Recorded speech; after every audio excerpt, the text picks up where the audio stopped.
어른이 되기 전에 꼭 한 번은 논어를 읽어라. 제 1권 하도록 하겠습니다. 자, 우리 예주 책 읽은 뭐 논어 예주에게 논어라. 어,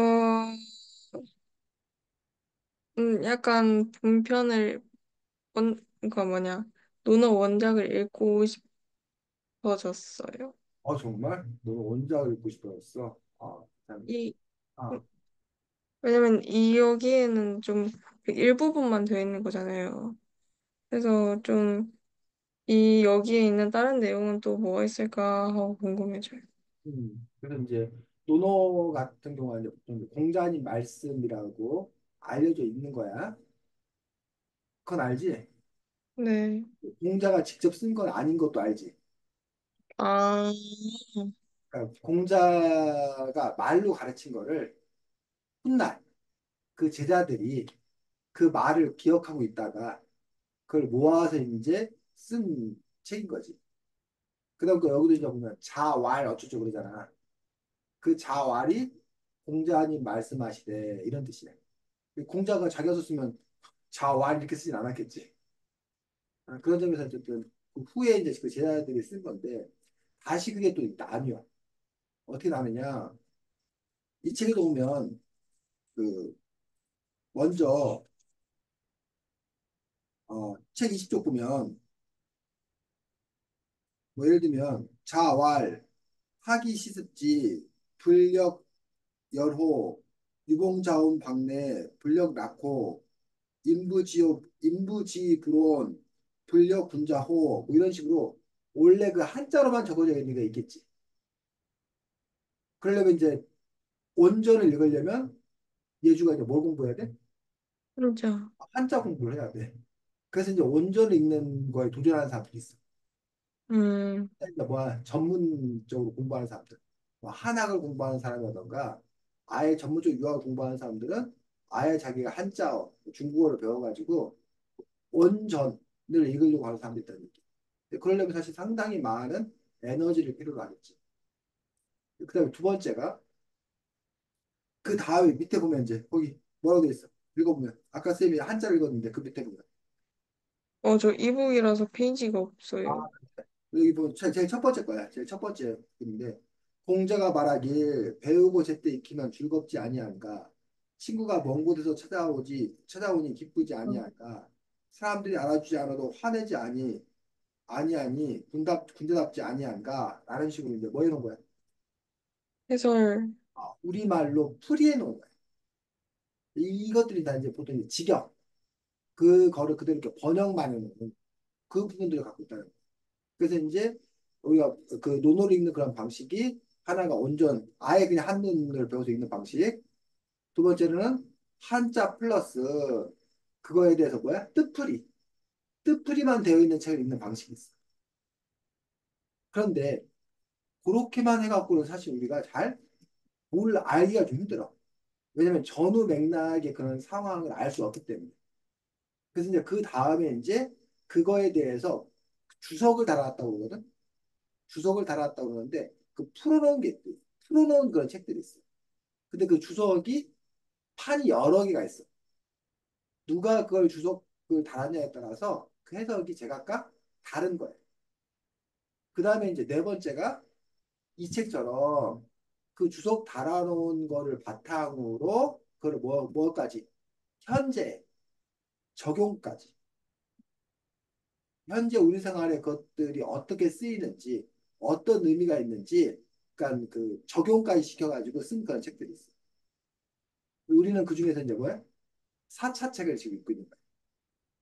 그래서 1차 이 점점 앞으로 갈수록 온전에 그 본질에 더 가까워지는 거지.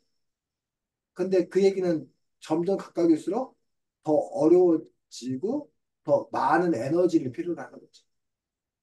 그런 점에서 이제 예주가 이제 어느 단계에 있는 건가? 라는 분에서 지금 우리가 이제 4단계로 시작을 했는데, 뭐 3단계, 2단계, 1단계로 이제 점차 접근해 가는 것들도 필요하지 않을까라고 생각을 합니다. 그 얘기했고, 자, 두 번째로 이제 예주가 논어를 읽고 싶다는 생각이 들었다라고 했는데, 왜? 이유가 뭐야? 그냥 되게 재밌던데요. 음, 그냥 약간, 음, 너 나름, 음, 그러니까 여기서 얘기하는 주제에 대해서 나름 나도 생각을 해봤다고 생각했는데, 음. 그 공자는 그거를 훨씬 뛰어넘어서 생각을 하고 있으니까 그 개념들을 알아가는 재미가 있어요.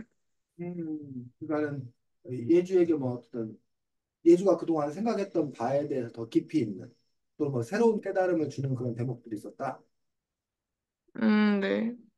그렇지. 그러니까 이제 논어를 읽어야 되는 이유, 논어를 배워야 되는 어떤 그런 가장 중요한 이유가 사실은 지금 예주가 이제 말했던 그런 부분들인 거지. 근데 반면에 그로 인해서 그러니까 공자님 말씀, 그러니까 우리가 그런 얘기를 해. 아이고, 공자님 말씀하고 앉았네. 그런 표현 들어봤어. 지금 쓰임 말하는 뉘앙스가 어떤 뉘앙스 같아? 아이고, 공자님 말씀하고 앉았네. 아는 체 안에 약간 이런 거 아니에요? 아는 체 안에, 그럴 수 있어. 아는 체 안에 이런 기보다는 아유, 공자님 같은 말씀하고 앉았네. 공자님 말씀하고 앉았네라고 하면 현실과 부합하지 않는 너무 이렇게 뭐야 원리 원칙적인 고리타분한 이런 뉘앙스, 이런 느낌일 때 아이고 공자님 같은 소리가 맞았어. 공자님 말씀하고 앉았어. 누가 그게 옳은지 몰라? 근데 현실은 그렇지 않은 걸 어떻게? 현실과 동떨어진 이야기.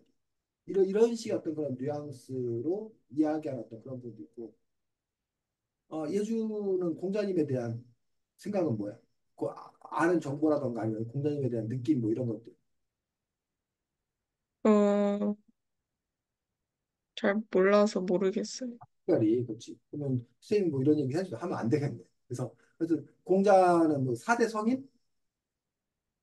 4대 성인의 반열에 들 만큼 뭐 이렇게 아주 이제 뭐한 분, 존경받는 그런 분이라는 어떤 그런 부분들과 또 한편에서는 뭐 어떤 사람이 이제 아마 책 제목 장사를 한 것 같은데 공자가 죽어야 나라가 산다.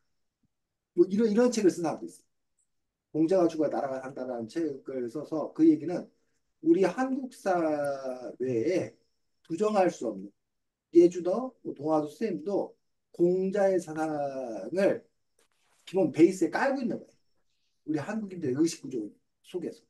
그러다 보니까 이런 공자의 어떤 그런 사고 방식, 유교적 사고 방식이 오늘날 현대 어떤 그런 삶과 배치되는 그런 부분이 있다라고 그 저자는 주장하는 거예요.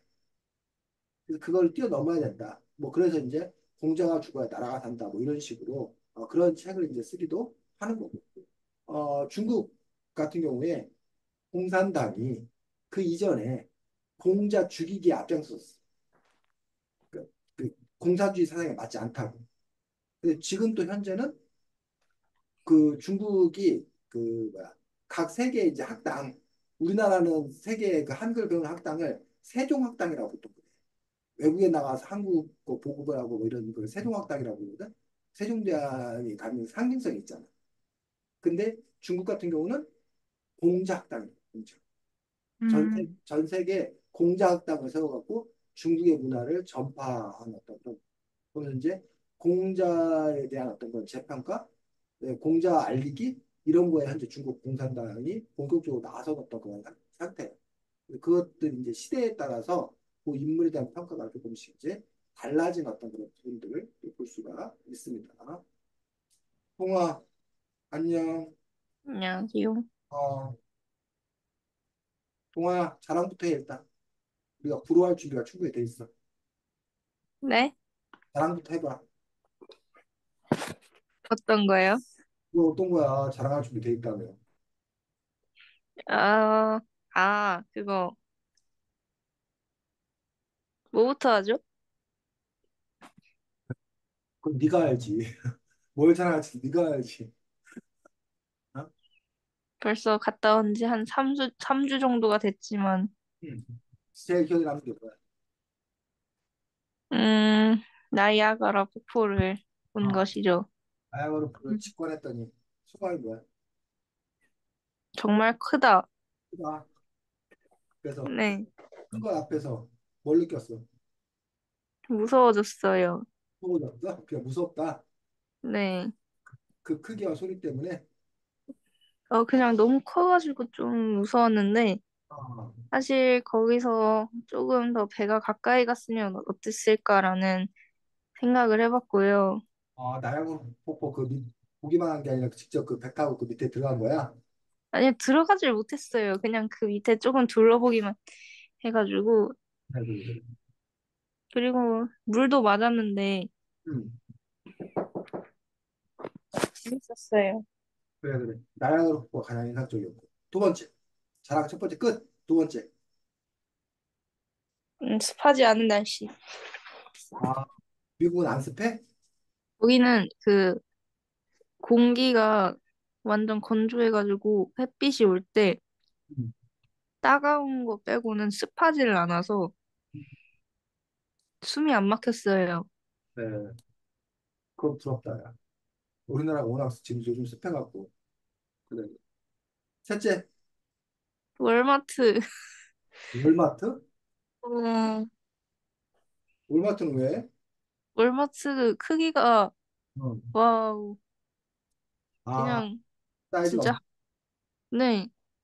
한국 마트 다 붙여놓은 기분이었어요.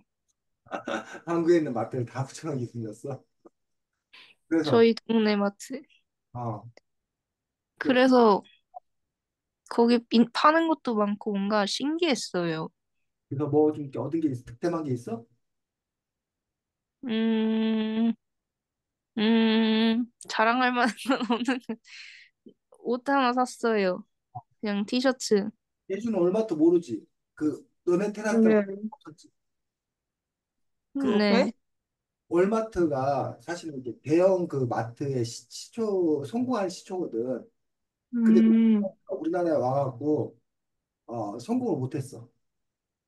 그 월마트가 이마트한테 져가지고, 월마트가 철수했어. 우리나라 음, 외국 기업 월마트하고 또 유명한 게 까르푸라고 있어. 프랑스식 대형 마트거든. 근데 까르푸도 와갖고 실패하고 철수하고 월마트도 와가지고 실패하고 철수하고. 그래갖고 우리나라에 있는 건 뭐 홈플러스하고 이마트하고 그거 하나는 지금 사나마 지금 코스트코? 포스트코. 코스트코 뭐 이런 거 있었는데 옛날에는 월마트하고 까르푸 이런 게 있었어. 근데 이제 동아가 아마 미국 본산 월마트를 갔나 보지. 근데 아마 한국보다 사이즈가 더 어마어마하게 컸나 보네. 아, 또 그리고 주택이 많았어요. 주택 미국식. 네. 어, 그래. 근데 달라? 아파트 완, 빽빽한 아파트를 보는 것과 주택으로 이렇게 둘러싸여 있는 것들을 보는 게 달라? 네. 일단 건물이 높지를 않다 보니까 하늘이 음, 엄청 넓게 보여가지고 음, 그게 일단 미국에 처음 가가지고 하늘이 낮게 보이고 넓게 보여서 신기했어요. 그래, 그래. 주택 신기했어.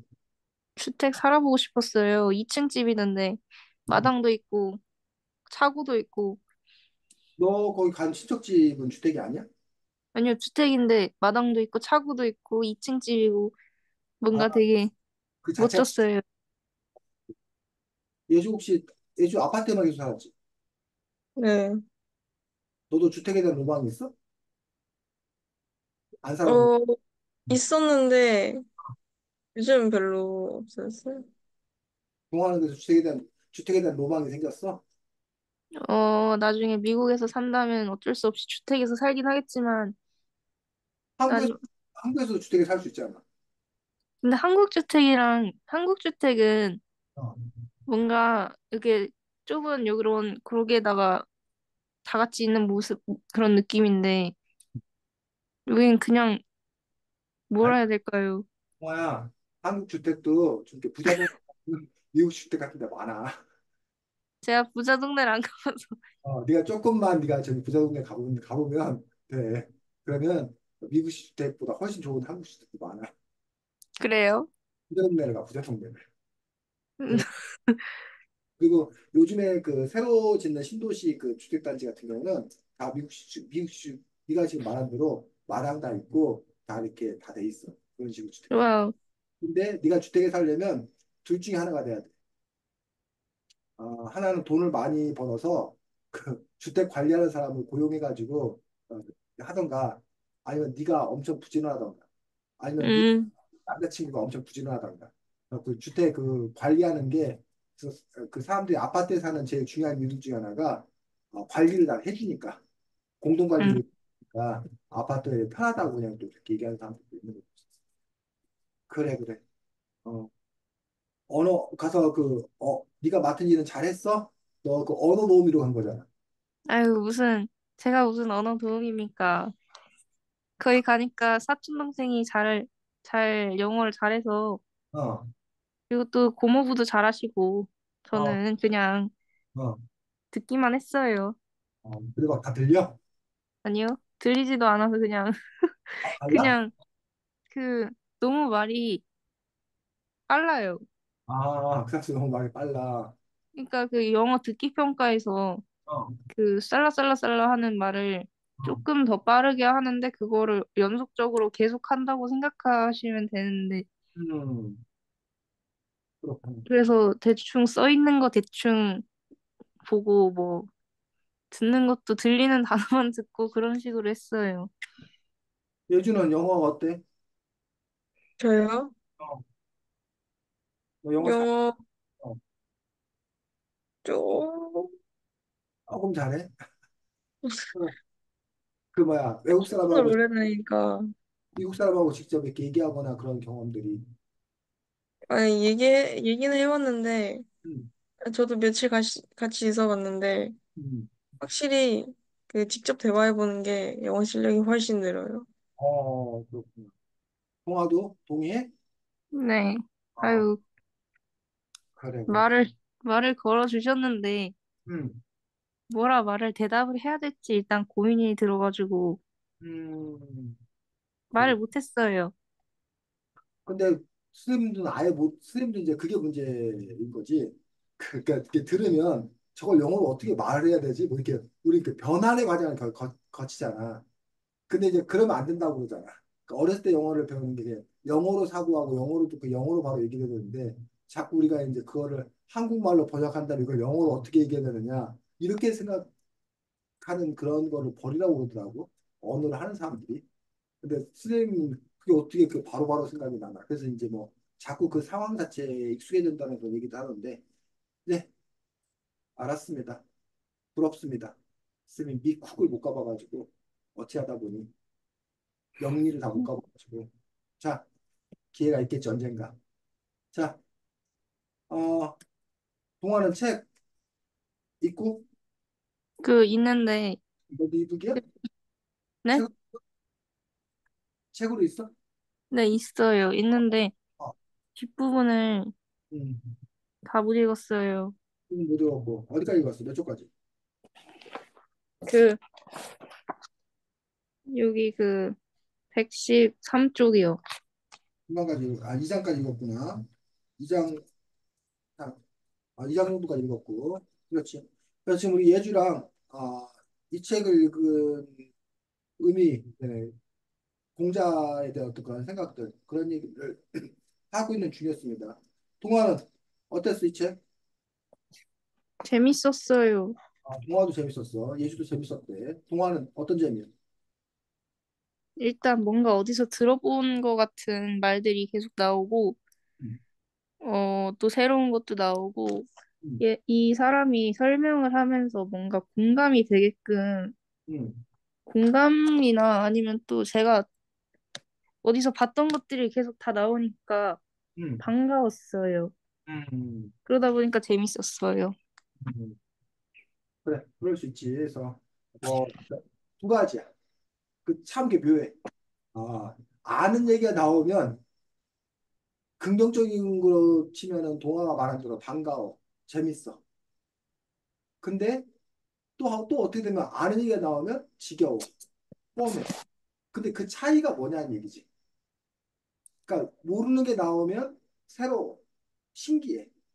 근데 부정적으로 얘기하면 모르는 게 나오면 너무 어려워. 흥미가 없어. 그 점에서 이제 또 저자의 고민이 그러한 부분이고 또 수준이라는 부분이 그런 부분. 그래서 이게 몇 대 몇으로 섞을 겁니다. 그러니까 다 아는 것만 나와가지고는 다음 사람들이 읽으려고 하지 않고 반면에 다 모르는 것만 있어가지고 역시 또 그렇게 읽지 않으려고 하는 거예요.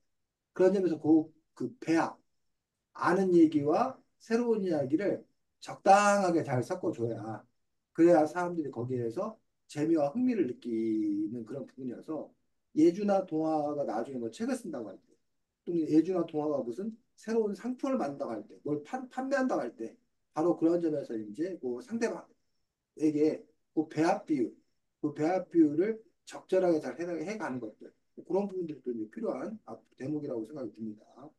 자, 그러면 그래서 어쨌든 아까 하던 얘기, 동화 오기 전에 하던 얘기 잠깐 더 하면 어쨌든 그런 점에서 이제 공자에 대한 어떤 그런 평가가 이렇게 엇갈리는 그런 부분도 볼 수 있고 어쨌든 간에 우리는 공자의 영향을 많이 받은 그런 경우입니다. 그래서 이 책은 이 판덕이라는 중국 분이지 중국 분이 쓴 책을 다시 이제 하은이 쌤이 이제 이렇게 번역을 해놓은 그런 부분을 볼 수가 있고 이 책의 기획은 어떤 기획을 한 거야?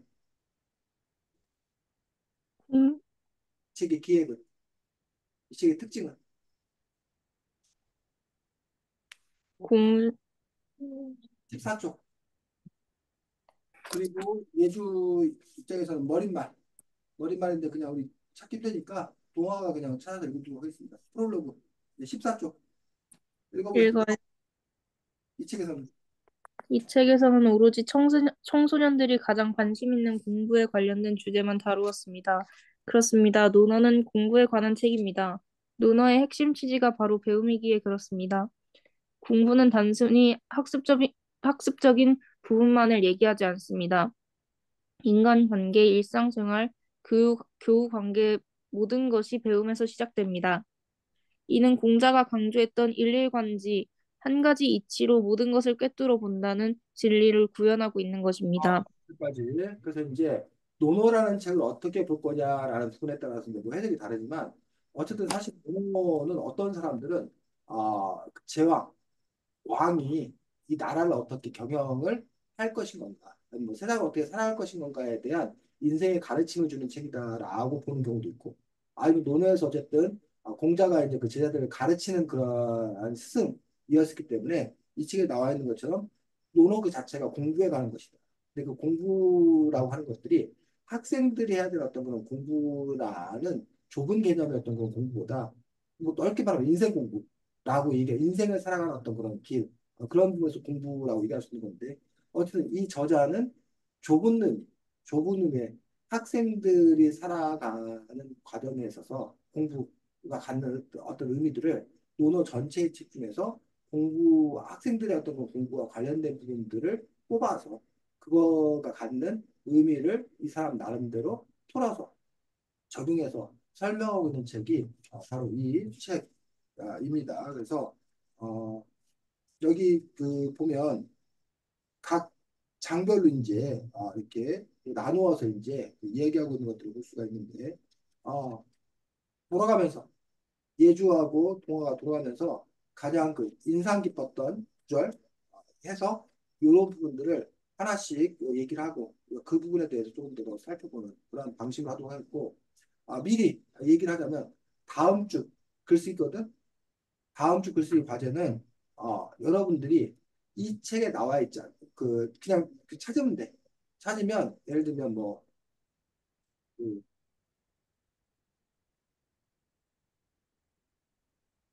그냥 검색 자체를 어,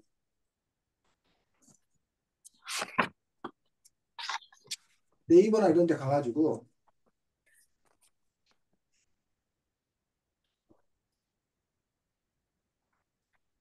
논어 뭐 논어 백선 뭐 논어 명언, 논어 명구, 논어 명언 백 이런 식으로 이거를 그냥 검색을 하면 어, 이런 식으로 논어 중에서 이제 특히 좋은 글귀라고 하는 그런 부분들이 이렇게 쭉 나오거든. 이런 식으로. 근데 이런 식으로 나오는 것들 중에는 그러면 이제 뭐야? 이 책에 이미 나와 있는 내용도 있고 나오지 않은 내용도 있을 건데 너네가 이 책에 나와 있지 않은 것도 우선 하나 보면 음, 예를 들면 뭐 과즙 물탄개, 허물이 있으면 고치기를 꺼리지 않는다. 이런 식으로 요거를 하나를 붙잡아가지고 요거를 하나를 이렇게 써놓고 이 문장에 대해서 이 저자 판덕이 썼던 것처럼 예주가 동화가 이 구절을 다른 친구들에게 너희들이 뭐 해주는 거야? 해설해 주는 거야. 설명해 주는 거지. 이 책이 어떤 건 서술 방식대로 이해가? 그 문장 음, 자체를 풀이하는 그런 부분도 있고 그 문장이 나오게 된 배경 그건 너희들이 그 조사에서 공부해야 되는 거지. 배경. 근데 이제 그 부분들은 남들이 이미 해놓은 것들을 참고해 쓰고 근데 이제 더 중요한 건 요 구절을 너희들이 너희들이 깊게 생각해서 이 구절이 갖는 의미, 그 현실에 어떻게 적용될 수 있는 건가. 특히 그게 이제 예주나 동화, 그 요즘 현재 중3 친구들, 청소년들에게 이 구절이 갖는 의미가 어떤 의미가 있는 건가. 그런 것들을 또 설명하기 위해서 적절한 사례, 현재 그 적절한 사례가 여러분들 주변의 어떤 그 경험을 예를 들어도 좋고, 아니면 사회적인 시사적인 어떤 그런 사건들이라든가 이런 것들을 끌어다서도 좋고 그런 식으로 해서 이것도 좀 에세이가 되는 거예요, 에세이가. 실제로 그 에세이를 쓸 때 자주 쓰는 방식들 중에 하나가 바로 이렇게 노노라든가 이러한 그 맹자라든가 이런 책에서 그 구절들을 인용해서 쓰는 그런 방식도 글쓰기 하는 흔한 방식들 중에 하나거든. 어쨌든 그런 글을 한번 써보라는 거예요. 그래서 어쨌든 요 글을 쓰는 어떤 그런 취지가 선생님이 늘 우리가 이제 독서기실에서 글 쓰다 하다 보니까 그 책의 그 패턴, 이 저자는 또 어떤 식으로 글을 썼는지 그 패턴을 발견하는 거. 그 패턴에 따라 여러분들이 한번 글을 써보는 그런 연습을 하는 것도 중요하고. 그다음에 어쨌든 이번 기회에 논어에 대해서 조금 더 찾아보는 공부해보는 그런 부분도 중요하고 그다음에 그것들을 자기 나름의 어떤 그런 생각을 담아서 자기의 생각을 담아서 적용시켜서 써보는 어떤 그런 작업도 중요하고 뭐 그런 훈련 그런 연습을 하기 위해서 하는 거니까 그런 식으로 여러분들이 글을 쓰면 됩니다. 다음 주에 예주하고 동화가 하나만 적어서 됐니? 동화 예주야? 네. 다음 주 글쓰기 이렇게 하는 걸로 하고 자 예주는 음, 뭐 그걸 그 저기를 얘기해 주면 돼. 제목을 얘기해 주면 돼. 어느 챕터? 인상 깊은 거요? 인상 깊은 거. 아니면 너가 얘기해보고 싶은 것도 괜찮고, 인상 깊은 것도 괜찮고, 아니면 뭐 반대로 이해 안 되는 것도 괜찮고. 음, 이거, 1장 마지막 챕터? 마음의 마음으로 전달하는 세 가지 질문? 네, 그거야? 네, 어, 동화는 68쪽입니다. 책. 네.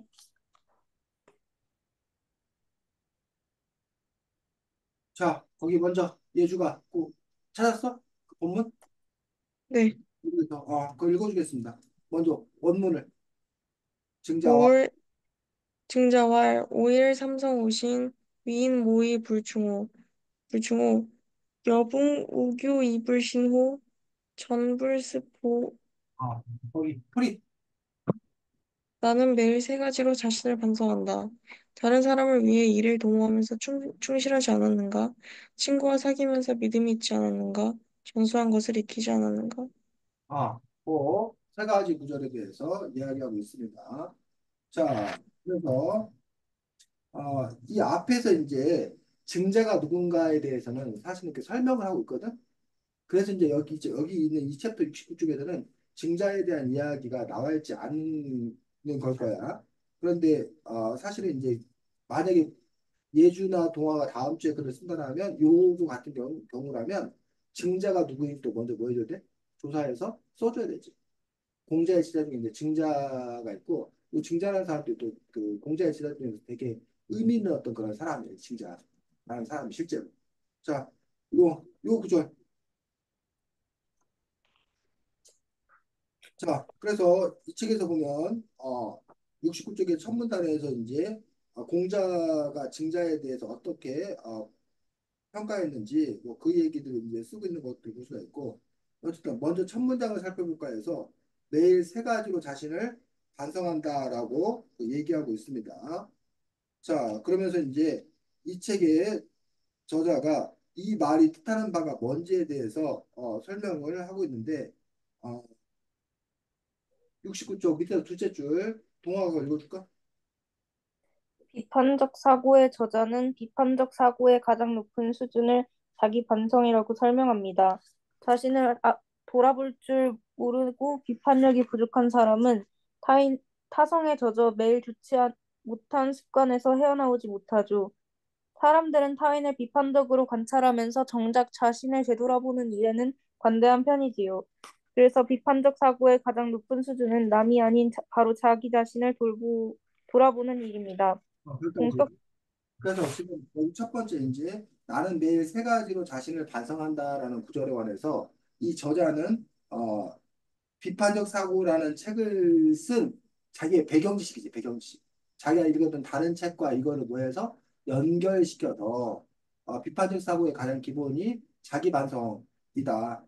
라고 하는 그 부분들에서 그래서 매일 세 가지로 자신을 반성하는 것들이 갖는 의, 의미 이것들을 다시 한번 확장해서 설명해 주고 있는 그런 방식을 택하고 있습니다. 그래서 첫 번째 질문 다른 사람을 위해 일을 도모하면서 충실하지 않았는가 라고 하는 그 부분에 대해서 얘기하면서 역시 그 중간에 보면 누구의 사례를 들고 있어?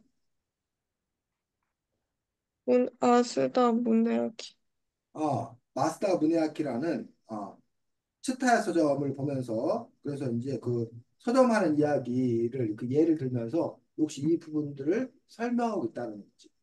그래서 그 자체 그러니까 이런 게 달라지는 거예요. 그러니까 다른 게 이제 두 가지가 다를 수 있는데 어, 다른 사람을 위해 일을 도모하면서 충실하지 않았는가라는 이 구절 자체에 대한 해석이 다를 수 있어요. 근데 사실은 그 해석이 다르기는 거의 힘들어. 근데 아주 이따금 어떤 문장에 대한 해석이 다른 경우가 있어, 실제로. 그 판마다, 그 사람마다. 근데 그런 경우는 드물어. 거의 대부분은 사실 해석이 다 일치를 해. 근데 그게 일단 다를 수가 있고. 근데 사실 그것보다 더 많이 다른 것들은 그 해석은 거의 비슷한데 그 해석을 어떻게 쉽게 풀어서 설명해 줄 건가. 무엇을 사례로 들어서 설명할 건가. 그 부분들이 다른 경우들이 많이 있는데 선생님이 사실 예주나 동화 때 기대하는 것들은 바로 그 문장에 대한 뭐 다른 해석, 새로운 해석까지는 기대를 하는 게 아니라 그걸 예주나 동화가 얼마나 이해해서 자기언어로 바꿔서 여러분 나름대로 다른 방식, 새로운 방식으로 설명할 수 있는 건가? 그 방식이 얼마나 적절한 건가? 이 부분에 대해서 선생님이 사실은 여러분들에게 기대하는 거고, 그거 자체가 여러분들에게 글쓰기 연습이 될 수 있다고 생각하는데, 자, 어, 그래서 그 다음에 이제 71쪽에 가면, 그래서 이 서점에 관해서 이야기를 해주면서 어떤 분야에서 열의와 성의를 쏟으려면 마음만은 부족하고 전문성이 일바탕이 되어야 고객 기대에 부응할 수 있는 것입니다라고 해서 충실하지 않았는 건가라는 부분들에 대해서 이렇게 설명을 해주고 있습니다. 그러면서 이제 그걸 다시 이제 누구에게 그렇다면 학생들에게 충실하다는 것은 어떤 모습일까요? 라는 식으로 해서 이게 청소년을 위한 책이다 보니까 그걸 뭘로 바꿔서 청소년들에게 또 갖는 의미는 무엇인 건가? 그 부분을 중심으로 또 이렇게 쭉 설명을 하고 있는 것들을 볼 수가 있습니다. 그래서 그런 식의 그 이야기들을 하고 있습니다. 그래서 그 다음에 여기 책 72쪽에 보면 증자가 말한 충실함을 조금 더 자세히 설명하기 위해서 누가 나와? 동아야? 72쪽에 이나모리 가지고요. 이나모리 부주라는 일본 사람을 설명하고 있는 거예요. 그래서 작은 회사의 말단 직원으로 시작한 그가 나중에 어떻게 그 큰 기업의 CEO로 성장할 수 있는 건가? 그 부분들에 있어서 그 사람이 했던 그 일들에 대해서 다시 이제 뭐야? 그런 예화를 들어 설명하고. 그럼 이것이 가능하려면 그럼 그만큼 이 사람이 뭐 독서량이 많아야 갖다 끌어다 쓰는 거지. 근데 현대에는 과거에는 독서량이 무조건 많아야 됐었어. 그 자기가 아는 것이 많아야 갖다 끌어다 쓸수 있었어. 근데 현대에는 독서량이 많지 않아도 쓸 수 있어. 왜? 인터넷. 인터넷으로 검색하면 돼. 근데 검색하는데 좀 시간이 걸리겠지. 어쨌든 요것과 맞는 그런 사례가 될 만한 것들을 자기가 뭐 하는 거야? 수집해서 이거에 맞다, 부합된다 생각하면 갖다 채택해서 쓰면 되는 거지. 그래서 미리 처음부터 알고 쓰는 경우가 있고 또는 자기가 그때부터 필요한 거를 찾아다 갖다 쓰는 경우 그두 가지를 여러분이 적절하게 잘 활용할 수 있어야 돼요. 그래서 예주나 동화가 평소에 살면서 그 글쓰기와 관련된 거라면 평소에 뭐 저축해 두는 것처럼 새롭게 알게 된 얘기가 있으면 그러니까 이 논어책을 읽으면서 이런 이야기 좋은데 이런 이야기 흥미로운데 요 이야기 다음에 뭐 할 때 쓰면 좋겠다 라는 식으로 미리 그때그때 저축을 해놓는 거예요. 그 저축기 방식이 다시 두 가지가 있어. 하나는 너네 머릿속에 배경식을 집어넣는 방식. 또 하나는 아예 뭐에 따로 공책 같은 거 하나 해가지고 거기다 뭐 하는 거야? 기록하는 거. 아니 여러분들이 뭐 이렇게 요즘에는 뭐 그 블로그나 뭐 자기 무슨 선생님 같은 경우는 이렇게 카페가 있어 카페가 1인 카페야. 선생님 혼자 카페를 만들어서 아무도 못 비공개 카페를 만들어 갖고 거기다 이제 카테고리 이렇게 만들어 놔. 뭐 글쓰기 할 제목, 그다음 뭐 저장할 뭐 이런 부분들. 그래서 거기다 이제 저장을 해두고 나중에 이제 글을 쓸 때 거기 찾아가지고 이제 하나 어떤 그런 방식들. 그런 방식을 자기가 이용할 수 있는 거지. 그래서 만약에 여러분이 무슨 뭐 공예가 이런 사람들이면 뭐 가다가 뭐 이렇게 그 공예에 쓸만한 어떤 그런 재료 이런 거 있으면 지금 당장 필요가 없다 하더라도 일단 갖다 놓는단 말이에요. 그리고 그걸 이용해서 나중에 뭐 작품을 만든다는 거지. 그렇게 할 수도 있고 반대로 내가 지금 어떤 작품을 만들어야 되는데 뭐가 필요해. 그럼 그 필요한 걸 가서 구입해서 갖다가 할 수 있는 거지. 그 방식 두 가지가 있는 거지. 그런 점에서 여러분들이 어쨌든 그 맞는 그런 방식대로 그 이야기들을 해가면 되지 않나라고 생각합니다. 어쨌든 어, 다른 사람을 위해 일을 도모하면서 충실하지 않았는가라는 어떤 그런 의미들. 동화에게 이 문장에는 어떤 의미가 있어? 음,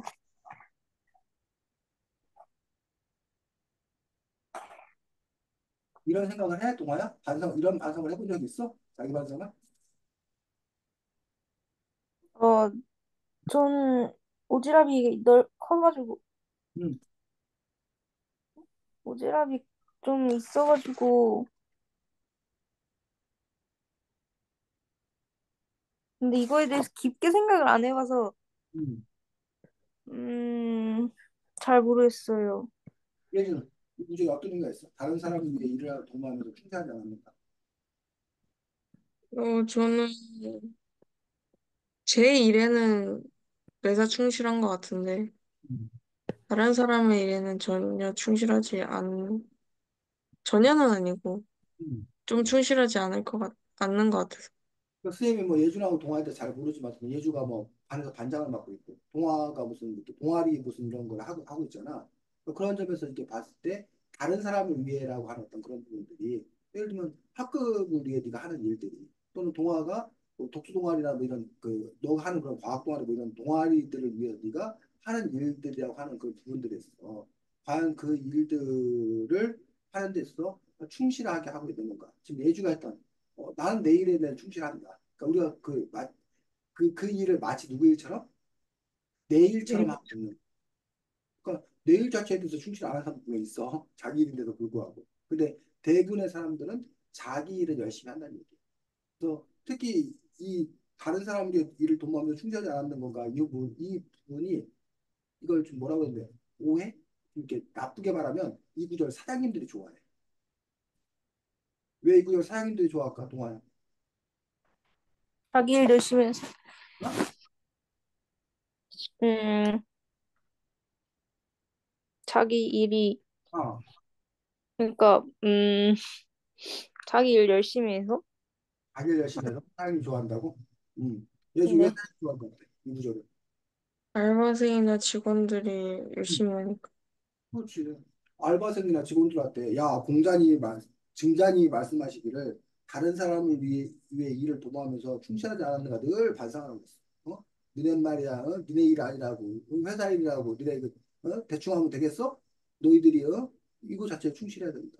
라는 식으로 이야기하는 거죠.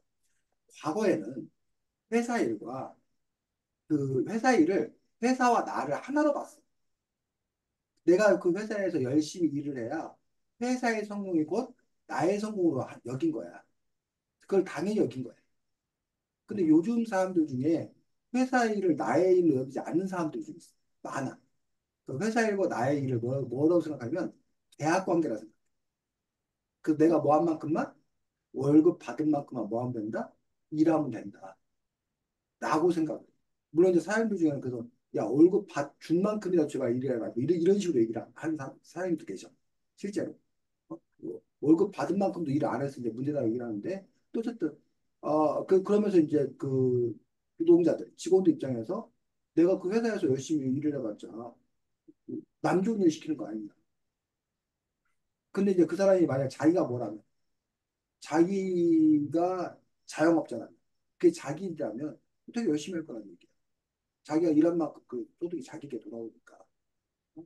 그런 점에 있어서 우리가 이제 좀 얘기가 너무 커지는데 우리가 살고 있는 자본주의 그다음에 이제 공산주의 얘기할 때 자본주의 같은 경우는 내가 한 만큼 나에게 소득이 떨어진단 말이야. 그러니까 내가 열심히 한단 말이야. 근데 이제 공산주의 같은 경우는 공동체 일이라는 얘기. 그러다 보니까 내가 열심히 일한 게 꼭 그것이 다 나에게 오는 게 아니라 그걸 모두가 나누는 어떤 그런 분이다 보니까 그래서 열심히 안 한다는 식으로 공산주의를 욕해, 비난해. 자본주의에서 보통 비난할 때 그런 논리를 갖고 비난하거든. 그리고 공산주의 이제 그 공동체라는 우리라는 어떤 그런 의식이 있으면 그게 가능하다라고 생각하겠지만 어쨌든 그 부분에서 근데 공자님 같은 경우는 다른 사람을 위해 공자님, 증자님 같은 경우는 다른 사람을 위해 일을 보면서 충실하지 않았는 건가에 대해서 늘 뭐하는 반성하는 어떤 그런 태도를 가져야 된다라는 이 부분에 대해서 그두 가지 발음이 있었지. 동화 예주가 정말 그럼 내가 앞으로 다른 사람을 일하면서 충실했는지, 내 일처럼 정말 했는지, 내가 반성하고 그렇게 살아야겠다. 이 책에도 그렇게 살았더니 말단 직원이었던 사람이 대기업 사장이 되지 않는다. 어? 그 서점의 어떤 그런 걸 하면서 크게 성공하지 않냐. 이렇게 할 때 뭐 할 수 있다? 성공할 수 있다. 이렇게 우리에게 설득을 한단 말이야. 이야기를 한단 말이야. 그거에 대해서 여러분들이 그걸 그대로 뭐 할 수 있고, 받아들일 수도 있고, 아니면 이 문장 자체를 뭐하게 바라볼 수 있는 거야? 삐딱하게 바라볼 수 있는 거지. 비판적으로 바라볼 수 있는 거지. 어때? 예주 같은 경우는 요 다른 사람을 위해 일을 돕는데 충실하지 않았는 건가라고 늘 스스로 돌아봐야 된다. 반성해야 된다는 진짜의 말을 듣는 음, 저는,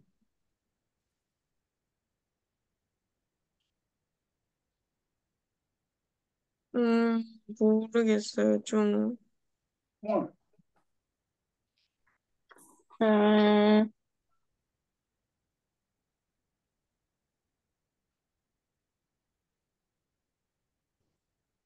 뭔가, 어, 뭔가 생각이 있는 것 같은데 음. 잘 모르겠어요. 선생님은 이런 얘기를 너무나 많이 들으면 잘합니다. 그러다 보니까 아까 선생님이 말했듯이 우리가 선생님이 알게 모르는 공자식 사고, 유교식 사고에 기본 베이스가 깔려있다고 얘기한 거야. 근데 아까 잠깐 쌤이 잠깐 얘기했는데 요런 사고가 깨진 거야 지금 우리 현대사회. 이런 것들이 아까 말한 이건 뭐 사장 좋은 일 시킬 수 있어? 이런 식으로 생각하는 사람들이 늘어나.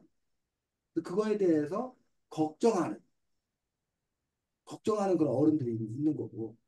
근데 그 부분에 대해서 지금은 철저하게 이제 뭐라고 생각하는 거야? 계약 관계라고 생각해. 계약 관계.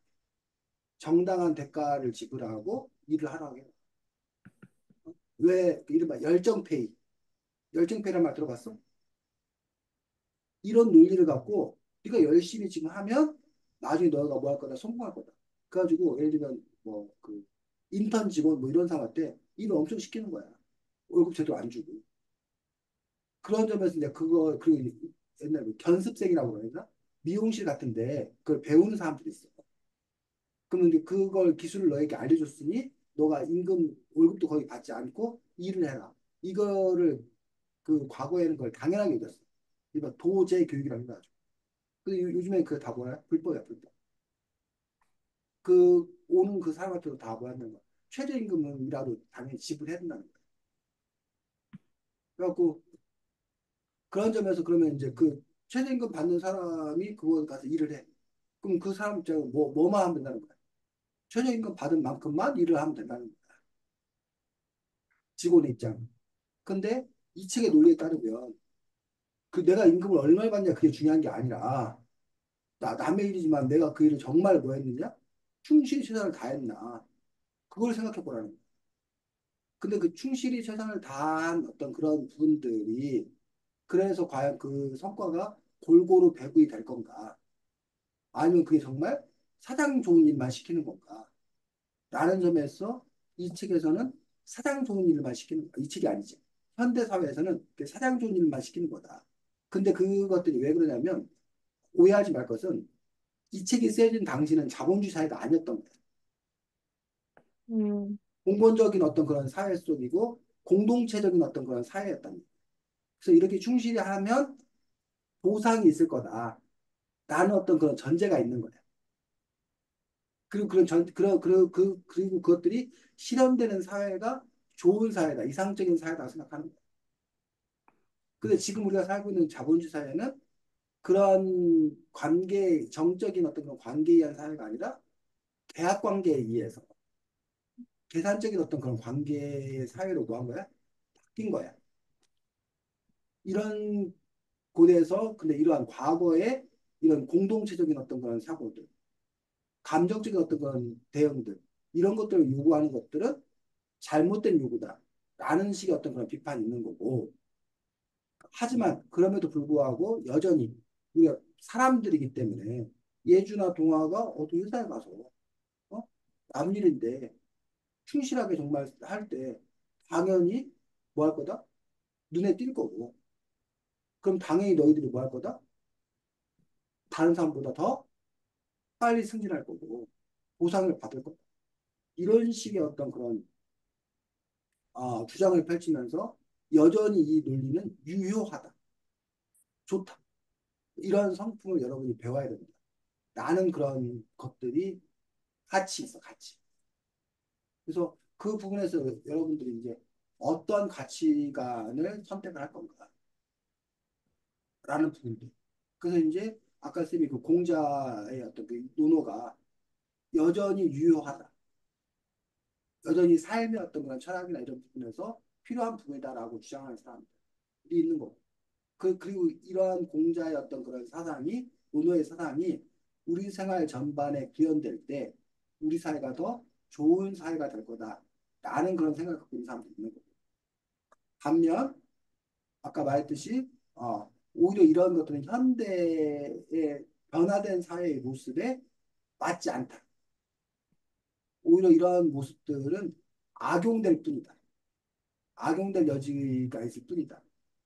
이런 것들이 자꾸 직원들을 힘들게 하고, 오히려 가지지 못한 사람들이 오히려 더, 고통받는, 착취당하는, 그런데 악용될 뿐이다. 이런 식으로 주장하는 사람도 있다는 거죠. 그래서 그 부분들에서 여러분들이 어떤 판단을 내릴 것인가, 라는 부분들도 여러분 각자의 몫이라고 생각됩니다. 자, 73 쪽에 이제 두 번째 질문. 친구와 사귀면서 믿음 있지 않았는가? 라는 그 인간관계에 대한 어떤 그런 고민들에 대해서 이야기하고 있고, 그 부분에 대해서 이제 이 사람은 이제 약속 지키는 것에 관해서 이제 얘기하는 그런 부분에 대해서 사기 심리를 부탁받았을 때 어떻게 해야 되는 건가? 라고 하는 부분들, 또 할 수 없는 능력 밖의 일을 약속할 때 또 어떻게 해야 되는 건가? 세 번째, 자기 자신이 약속을 지켰다고 착각하는 경우는 또 어떻게 해야 되는 건가라는 점에 구체적인 실생활 어떤 그런 사례들을 들어서 또 설명하고 있는 것들을 볼 수가 있습니다. 그래서 친구와 사귀면서 믿음 있지 않았는 건가라는 부분들에서 여기는 친구를 좀 더 이렇게 확대시켜서 사람들 사이의 어떤 그 믿음에 관해서 이야기하고 있습니다. 요 두 번째 문장에 대해서는 예주 친구와 사귀면서 믿음 있지 않았는 건가라고 그 부분은 어떤 문제가 있어? 어떤 문제가 너, 있냐고요? 너에게 어떤 의미가 있니? 요 부분이. 아, 이거 하면서 좀 되게 실용적이다. 되게 잘 다가온다, 실생활에. 생각이 들었어요. 너가 어떻게 행동해야 되는지 구체적인 지침을 받았다. 이 구절에서. 저도 그렇고, 다른 사람들도 그렇고, 이렇게 하는 게 좋을 것 같아. 뭐 어떤 부분이 구체적으로? 음,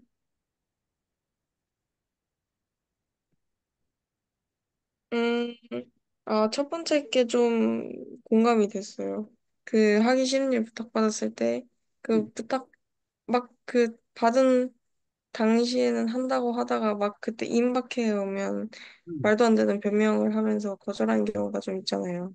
음, 그런 이 사례들을 제시하는 걸 보면서 이거 되게 공감이 갔어요. 뭐 그럼 어떤 하신다는 거야? 그러니까 처음부터 솔직하게 음. 할 수 있는 대로 해야 된다는 거. 예수는 그래? 어때? 네, 일 부탁받았을 때. 처음부터 얘기해. 하기 싫은 거예요. 하기 싫다고 얘기해? 네, 그래. 대단하다. 동화는 저 문장이요. 너 하기 싫은 일을 부탁받았을 때 친구한테. 음, 만약에 내 안에서 할 수 있는 거면 하는데, 음, 그러니까 이제 요 주변을 봐요. 나 말고 또 할 수 있는 애가 있을까? 음, 근데 만약에 진짜 없어요. 음. 그러면 그땐 해요. 하기 싫어도? 네, 근데 음, 그게 엄청 어려운 일이 아니어야지 해요. 음, 그거 아니면 그냥 거절해요. 음. 선생님은 이걸 거절을 못 해갖고 말한 대로 여기도 하기 싫은데도 그냥 네 하겠습니다 하다가 근데 하기 싫으니까 뭐 안 하고 있다가 나중에 이제 일이 좀 이렇게 복잡하게 꼬여갖고 막 난처해져가지고 그뭐 어떻게 되나 라고 이제 고민하는 어떤 그런 분들이 있는데 아 그래서 솔직하지 못한 거지 나 이거 사실 잘 못하겠습니다 나 이거 하기 싫습니다 근데 그렇게 얘기 못하는 어떤 그 부분에는 결국은 내가 싫다고 그러면 저 사람이 나를 어떻게 생각할까? 라는 어떤 그 관계에 대한 두려움이라든가 아니면 나 자신의 어떤 그 체면에 대한 아니면 도덕적인 비난을 감수하기 싫어서 이런 마음들. 형은 그것도 욕심인 거지. 그런 점에서 그러니까 어떤 사람은 그렇게 얘기하더라고. 내가 하기 싫은 일을 싫다고 그랬는데 저 사람이 뭐 실망이야 그러면 그럼 그런 사람하고 놀지 말라고. 그거 갖고 지가 부탁했고 안 들어준다고 실망하는 사람은 그 사람이 이상한 사람. 그래서 이제 이른바 부탁과 강요의 차이. 선생님 몇 번 얘기했는데 부탁과 강요의 차이는 뭐가 부탁이고 뭐가 강요예요? 부탁은 상대방에 맞춰져 있는 것 같고, 아, 그러면은 그냥 내 맘대로. 부탁과 강요의 차이를 이렇게 설명하는데 부탁은 상대방이 안 들어줘도 내가 뭐 하는 거. 마음이 상하지 않은 건 부탁한 거야. 근데 내가 부탁이라고 말을 했는데 저 상대방이 그걸 안 들어주면 내가 화가 나. 근데 이거 부탁한 거 아니야. 그 사람한테 강요한 거지. 이해가? 음, 그래서 상대방이 나한테 뭐, 야, 너 나 숙제 좀 도와줘. 라고 했는데, 미안해. 내가 지금 도와줄 수 없어. 그러고, 야, 너 어떻게 친구가 돼갖고 그러냐? 라고 그 사람이 화를 냈다. 그럼 그 사람은 애당초 뭐 한 게 아니었다는 거야. 나한테 부탁한 게 아, 아니라 그거를 강요한 거였다. 그러니까 그 사람이 만약에 부탁한 거였으면, 그래? 너 시간 없는데 내가 괜히 부탁했네. 미안해. 그게 원래 정상적인 부탁이라는 거야. 근데 우리는 그 말로는 부탁한다고 하는 거는 사실 때로는 이제 뭐 한다는 거야? 강요하는 어떤 그런 부분들이 있다라는 거지. 그런 점에서 자기가 이제 뭐 하지 않을 권리가 있다는 거야. 강요당하지 않을 권리가 있다는 거야. 그렇기 때문에 내가 뭐 해도 거절해도 부탁이라면 거절해도 아무 문제가 없는 거고 강요라면 내가 강요당하지 않을 권리가 있는 거고 그러니까는 노라고 얘기도 아무 문제가 없다라는 식으로 논리를 펼치는 거야. 그러니까 되게 그럴듯한 거야. 그래서 그 다음부터 선생님이 조금 용기를 내서 거절하려고 하는데 잘 안 돼. 기본적으로 거절이라고 하는 그 연습들이 아, 그런 부분들이 좀 쉽지 않은 그런 부분입니다. 어쨌든 여러분들도 그런 점에서 뭐 이미 그런 걸 잘하고 있다라면 별 문제 없고 그렇게 하면 되고 근데 만약 그러지 못한다면 왜 그러지 못하는 걸까? 그 안에 심리적인 측면은 뭐가 있나? 그런 부분도 여러분들이 한번 생각해 볼 필요 있다고 봅니다. 그다음에 마지막 질문. 전수한 걸 익히지 않았는 건가라는 그 부분들. 결국은 전수한 것, 자기가 이제 그 배운 것들, 그것들을 제대로 익히지 않았는 건가라는 부분들에 대해서 스스로 늘 반성해야 된다라고 얘기하는 것들. 이게 이제 사실 이 세 번째가 학생 입장에서 가장 당면한 그런 문제인 거지. 동아, 음. 전수한 것을 익히지 않았는 건가라는 그런 반성을 해본 적이 있어 살면서. 어, 좀요. 어, 좀요. 그래. 예주는. 저는 이런 반성은 안 해본 것 같아요. 어쨌든 이 증자가 그러니까 매일매일 어쨌든 이렇게 세 가지 질문, 그러니까 식물 일기 쓰면서 이런 세 가지 질문을 자기가 체크리스트로 늘 체크하는 삶을 살아야 된다라는 거야, 쉽게 말하면.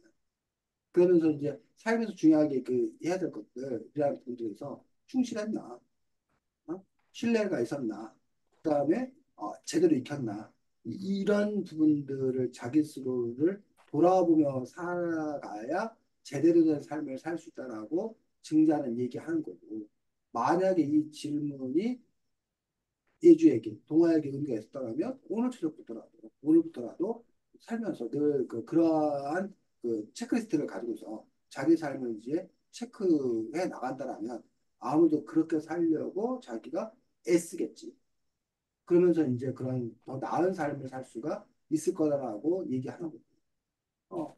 근데 이거에 대해서 이제 받아들일 수도 있고 아니면 또 스트레스야. 어? 이렇게 살면 인생을 즐겁게 살기가 너무 어려워. 왜 이렇게 빡빡하게 사는 거야. 그래서 오히려 선생님은 선생님 아내한테 계속 하는 얘기가 어요 제발 좀 내려라. 왜, 그 선생님 아내 같은 경우가 거의 완벽주의적 선생님 아내가 요즘에 너무 스트레스를 받아. 뭘 해야 되는 일을 자꾸 자기가 까먹어서 못했다는 거야. 그래서 막 자기 자신에게 막 너무 화를 내. 그리고 내가 나이 먹어서 이래 막 하면서 막 실망하고 막 그래. 그 선생님께서 맨날 하는 얘기가 아니 너가 애당초 10개를 하려고 잡아놓은 게 너무 무리였다. 3개, 4개만 해도 되는 건데 네가 10개를 한다고 잡아놓고 왜 8, 9개 하고 한두 개 못했다고 넣을수록 이렇게 부박하냐. 어? 3개, 4개만 하고 살아도 별 문제 없다. 제발 너를 뭐 해라? 바꿔라. 라고 하는 게 누구의 이야기야? 선생님의 생각이야. 그래서 선생님 아내는 야, 그러면 인생 완전히 개판된다. 열심히 살아야, 제대로 살아야 인생이 굴러가는 거지. 너처럼 그렇게 3개, 4개만 해갖고 인생이 제대로 굴러가지는 줄 아냐. 그러면서 이제 집사람들은 내가 그렇게 10개 하니까 네가 3개, 4개 해도 네가 별 문제 없이 사는 거다. 라고 얘기를 하는 거고, 선생님은 내가 뭐 너한테 10개 해달라고 바랬냐. 3개, 4개만 갖고 살아도 아무 문제 없다. 난 네가 자꾸 옆에서 10개 하려고 얘기하는 것 때문에 나는 오히려 더 힘들다. 옆에서 스트레스 받는다. 이것도 결국은 뭐야? 사람의 인생을 어떻게 살아가느냐는 부분에 대해서 성향과 가치관 판단에 따라서 다른 거라는 거예요. 그런 점에서 이제 이렇게 이러한 그 체크리스트를 갖고서 내가 내 자신의 삶을 살아가는 어떤 그런 삶을 살 것인가. 아니면, 어, 그런 삶에서 자기는 싫다. 난 그냥 자유롭게 살고 싶다. 난 그렇게 뭐 이렇게 나 자신을 검열하고 비판하고 이렇게 살고 싶지 않다. 반성하고 이렇게 살고 싶지 않다. 난 그냥 늘 만족하고 난 그냥 이거 자체가 좋아. 라고 행복하게 그냥 살고 싶다. 이런 또 가치관을 또 얘기하는 사람들도 있을 거란 얘기지. 결국 어쨌든 뭐 예주나 동화가 선택할 그런 몫이라고 생각합니다. 자, 동화는 시간이 그렇게 많지 않은데 동화가 제일 2장까지 읽으면서 눈에 들어왔던 거. 솔직히 앞부분에 음. 그 모르는 것을 모른다고 말할 수 있는 용기 부분이 좋았어요. 두 번째 과의 예주야. 네. 이짝에 두 번째 거. 왜? 이게 모른다는 것을 안다는 게 이제 메타인지가 잘 된 상태잖아요. 음, 이제 그 메타인지가 잘 된 상태에서 내가 무엇을 모르는지 확실하게 알고 그 점을 부족한 점을 더 채우도록 노력을 한다는 그런 얘기가 있는데 음, 또 거기서 안다는 것을 알고 모른다는 것을 모른다고 말하는 뭔가 그 말이 멋졌어요. 음. 자, 우선 본문부터 한번 읽어보겠습니다. 동화 31쪽. 자왈. 4월, 음, 4월 유회어 지지후 지지위 지지 부지위 부지 지지야. 공자가 말하길 유야 안다는 게 무엇인지 가르쳐 주마. 아는 것을 안다고 하고 모르는 것을 모른다고 하는 것이야말로 진정으로 아는 것이니라. 그래서 요거 아는 것을 안다 하고 모르는 것을 모른다 하는 것이야말로 진정으로 아는 것이다. 라는 요 말이 어떤 의미야, 예주야? 예주 이 말을 어떻게 봐도 어떻게 쓰겠어? 저는 말 그대로 아는 것을 안다고 하고, 몰랐을 때도 부끄러워하지 않고, 음, 모르니까 배운다고 노력하는, 음. 그렇게 이해했어요. 모르는 걸 부끄러워하지 않는다 이렇게 쓰겠다. 동화는 이 말이 해석해 보면 동화 버전을 해석해 보면 저게 사실 제가 이게 말이 좀 뭔가 재밌었던 게 음, 모르는 것을 모른다고 내가 모르는 것인데 그 음, 모르는 거를 안다는 게 뭔가 음. 모른다는 것과 안다는 것에 반대되는 말이 이렇게 뭔가 좀 조화를 이루었다 하는 뭔가 그 저의 가슴을 울리는 그런 느낌이 있어서 골랐는데 아, 그러니까 왜 좋았나는 알겠어. 아까도 왜 네, 좋았나는 얘기했고 그거 말고 요 말의 뜻이 뭐냐고. 풀이를 해봐. 풀이. 뜻이요? 아까 예주도 이제 풀이해줬는데 예주 버전은 풀이해줬는데 동화 버전으로 한번 풀이해봐. 이게 도대체 무슨 말이야? 안다는 걸 안다고 그러고 모른다는 걸 모른다고 하는 것이 그게 진정으로 아는 것이라는 말 그 자체의 뜻이 뭐냐고. 이렇게. 자기 자신을 되돌아봐라 이런 느낌으로 해석했어요. 동화라는 주로 얘기해. 그래. 아까 이제 우리 동화가 메타인지라는 말을 썼거든. 그렇지? 아까 메타인지 뭐 그런 말 썼지. 네, 네, 응? 네, 아니 지금 끊겨가지고 메타인지라는 말을 아까 도화가 처음에 그 설명하면서 그 얘기를 썼었는데 그 메타인지라는 말이 무슨 말이냐? 그 메타인지가 음, 자기가 뭘 잘하는지 알고 음, 뭘 못하는지 알고 이제 자기 음, 자신에 대해 생각해보는 그런 음. 행위요. 그렇지. 메타라고 하는 어떤 그런 분들이 지금 선생님이 수업을 하고 있잖아. 예주하고 동화하고 지금 이 책을 얘기를 하고 있는데 또 다른 나는 계속적으로 내가 지금 수업을 잘하고 있나? 내가 지금 이 시기에 내가 이렇게 설명을 계속 해야 되는 게 맞나? 아니, 내가 지금 설명하는 게 예주나 동화가 잘 알아듣고 있나? 내가 수업하는 행위를 관리하는 나가 있는 거야. 그러니까 지금 여러분들 이 책을 읽을 때 이 책을 읽는 나가 있잖아. 그 책 읽는 그 행위, 그 자체를 하는 나가 있는데 그 책 읽는 행위를 뭐하는 관리하는 그런 나가 있다는 거야. 그래서 여기서 지금 이제 이게 혹시 그런 말 들어봤어? 왜 그 뭐야 질문 있는 사람 했는데 애들이 질문을 못해. 질문이 없어. 그럼 봐봐. 우리가 모르니까 질문한다고 하잖아. 근데 모르면 사실 질문을 못해. 질문도 알아야 한다는 말 들어봤어? 음, 음, 질문도 뭘 아는 게 있어야 질문을 하지. 아예 모르면 뭘 질문해야 될지도 뭐 하는 거야? 몰라요. 모르는 거야. 그런 점에서 여기서 지금 뭐야? 아는 걸 안다고 모르는 걸 모른다고 하는 것들은 여러분 하는 대로 뭐 솔직함, 부끄럽지 않다, 정직성 이걸 얘기하는 것일 수도 있지만 실제로 안다는 게 뭐냐? 내가 내가 물리학이란 걸 내가 여기까지는 알고 내가 여기부터는 모르는 거야. 이걸 과연 우리가 아냐고.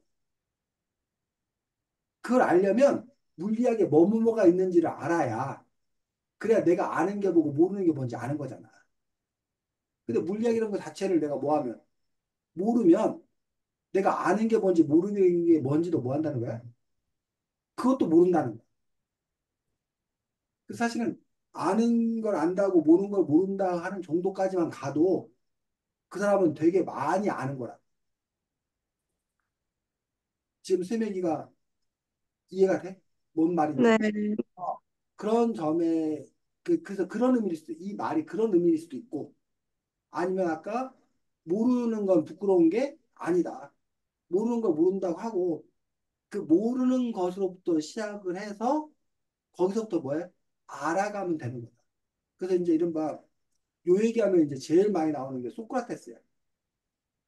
소크라테스가 한 일, 사람들을 찾아가고 잘났다는 사람들 쫓아가지고 꼬치꼬치 깨물어. 그 결국 소크라테스가 받아내는 건 뭐야? 그 사람이 아, 내가 그걸 모르고 있었구나. 라는 거에 고백을 받아내는 게 소크라테스가 하는 일이었어. 그 소크라테스는 무지를 자기가 발견하는 거. 그게 바로 알의 출발이라고 생각하는 거야. 내가 뭘 모르는지를 알아야 그래야 뭔가 이렇게 배워나갈 거 아니야. 그 사람들이 많은 사람들이 착각하기를 자기가 뭐 하고 있다고 알고 있다. 다 알고 있다고 착각하고 있는 어떤 그런 부분들. 그러면 진정한 배움에 이를 수 없다. 뭐 이런 의미일 수도 있는 거지. 그래서 여기도 역시 마찬가지입니다. 그래서 여기 책 35쪽에 보면 누구 얘기 나와? 동아야? 잠시만요. 좀, 티, 스티브 잡스의 유명한 말을 갖고 얘기하고 있고 그 밑에는 아랫부분에는 켈빈이요. 1900년도에 켈빈이라는 그 사람의 어떤 그런 예화를 역시 소개하고 있는 어떤 그런 상황들도 볼 수 있습니다. 그래서 쌤이 지금 그 다음에 여기 38쪽에 보면 SF 소설의 거장 유치신의 삼체라는 그 작품을 또 역시 예를 들어서 설명해주고 있고 그 다음에 39쪽에 보면 친구와 사이좋게 지내는 법, 쌤 혹은 부모에게 잘 소통하는 방법, 학급 임원 일을 잘 감당하는 법 뭐 이런 식으로 해서 이걸 청소년 버전으로 바꿔서 얘기합니다. 지금 쌤이 이 얘기를 다시 하는 이유들은 이 책의 짜임이 사실은 거의 뭐예요? 비슷해. 챕터가.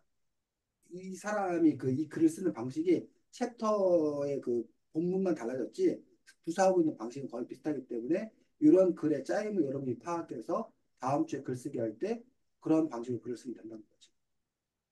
질문. 공하고 예주 다음 주 글쓰기에 관련되어서 음, 네. 어, 1번 논어에 나오는 구절일 거 첫 번째. 그래서 논어에 나오는 어떤 구절을 할 거냐는 건 아까 선생님이 말했듯이 그냥 검색해가지고 쭉 논어에 나온 여러 구절들 중에서 자기 마음에 드는 거 하나를 찾아가지고 두 번째 그 구절에 대해서 이 책에서 다루고 챕터별로 이렇게 쓰고 있는 어떤 그런 것들을 기본 프레임으로 해서 그 여러분들이 그 내용을 채워서 써보는 어떤 그러한 부분들이었으면 좋겠고 뭐 그런 과정에서 어쨌든 여러분들이 뭐 노노의 어떤 여러 마음에 와닿는 어떤 그런 구절에 대해서 깊이 있는 어떤 그런 생각들, 묵상들 뭐 이런 부분을 통해서 어쨌든 또뭐 제일 바라기는 여러분이 앞으로 살아가는 어떤 그런 과정에서 마음의 중심을 삼을 수 있었던 그런 말들, 그런 구절들을 발견할 수 있었으면 사실은 뭐 글쓰기 한국보다 훨씬 더 좋은 그런 기회가 되리라고 생각합니다. 자, 통화하고 예주다 수고 많았습니다. 다음 주에 보겠습니다. 안녕. 감사합니다. 안녕.